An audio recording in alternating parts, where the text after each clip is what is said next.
एटा कोतवाली नगर क्षेत्र में सुनहरी नगर कॉलोनी में डॉक्टर गंगा सिंह के परिवार में 4 लोगों की मृत्यु हत्या की वारदात हुई है। और अभी जैसे ही वारदात की सूचना के दोपहर 3 बजे हम लोग को प्राप्त हुई, उसी समय यहाँ पे पुलिस तुरंत पहुँच गई। एसएसपी, डीआईजी और मेरे द्वारा तीनों ही लोगों द्वारा रवाना हो गए यहाँ मौके पर।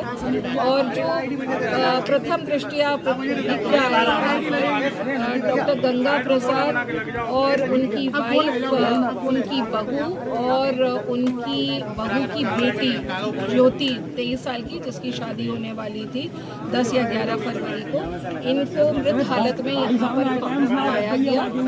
और जो कमल सिंह जो गंगा प्रसाद के बेटे हैं, यानी कि गंगा प्रसाद के पोते, उनके द्वारा जब स्कूल से वो लौटे, उन्होंने इस जघन्य अपराध को यहाँ पर देखा और फिर उन्होंने हल्ला मचाया और मोहल्ले में इसकी जानकारी दी।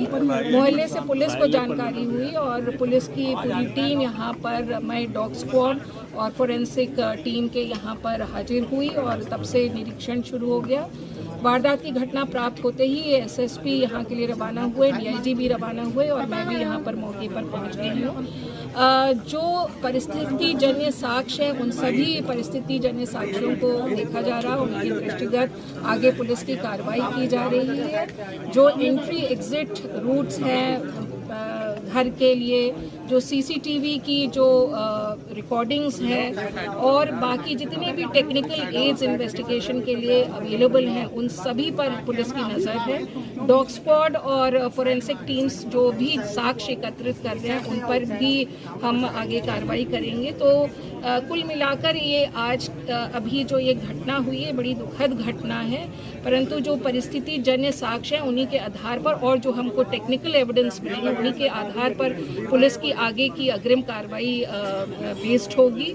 और चूँकि अभी प्रथम रूप से जो भी एविडेंस कलेक्शन का काम करना था, वो एविडेंस कलेक्शन का काम कर लिया गया है और आगे जो सस्पेक्ट्स होंगे उनसे पूछताछ होगी और उन पर कार्रवाई होगी। उसके लिए पुलिस की टीम गठित कर दी गई है और डीआईजी के निर्देशन पर ये सारी टीमें जो हैं कार्रवाई करेंगी।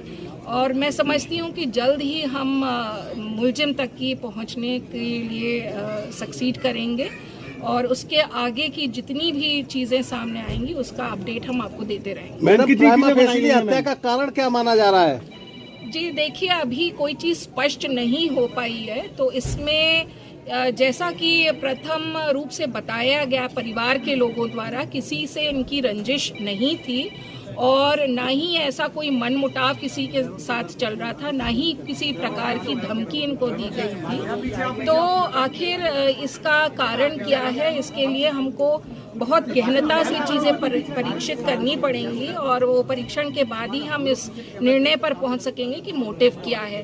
परंतु हमको कई सारे ऐसे साक्ष्य मिल रहे हैं जो एक दिशा में हमको ले जाने का प्रयास कर रहे हैं और इसमें जितने भी अपडेट्स आएंगे, मैं डीआईजी से यहाँ पे बोल दिया है कि आपको आगे पूरा अपडेट करते रहेंगे। क्या कुछ लोगों को हिरासत में लिया गया अभी तक पूछताछ के लिए? देखिए, इसमें अभी तो नहीं लिया गया क्योंकि सबसे फर्स्ट जो रिक्वायरमेंट होती है एविडेंस कलेक्शन की, तो वो हम कर रहे थे और वो हमने कर लिया है। और अब जो जितना भी हमको टेक्निकल रूप से इन्वेस्टिगेट करना है और उसके अलावा सर्कमस्टेंसेस के हिसाब से जितना भी इन्वेस्टिगेशन आगे ले जाना, वो कार्रवाई होगी। मैम, सीसीटीवी फुटेज में क्या लग रहा है? जी, सीसीटीवी फुटेज को प्राप्त कर लिया गया है, उसको स्टडी किया जा रहा है, उसका एनालिसिस किया जा रहा है, कौन कौन आ रहे हैं, कौन कौन जा रहे हैं, उसमें उन चीज़ों को देख लिया गया है और आगे की कार्रवाई उसी दिशा में चलेगी जैसा कि हमारे साक्ष्य हमारे सामने आ रहे हैं। मैम, कितनी टीमें लगाई हैं? जी, टीमें तो उसमें 3-4 लगी हैं और मैं समझती हूँ कि इसका जल्द खुलासा हो जाएगा क्योंकि जो चीज़ें सामने आ रही हैं उनमें काफ़ी कुछ चीज़ें काफ़ी कंफर्मेटरी रूप से सामने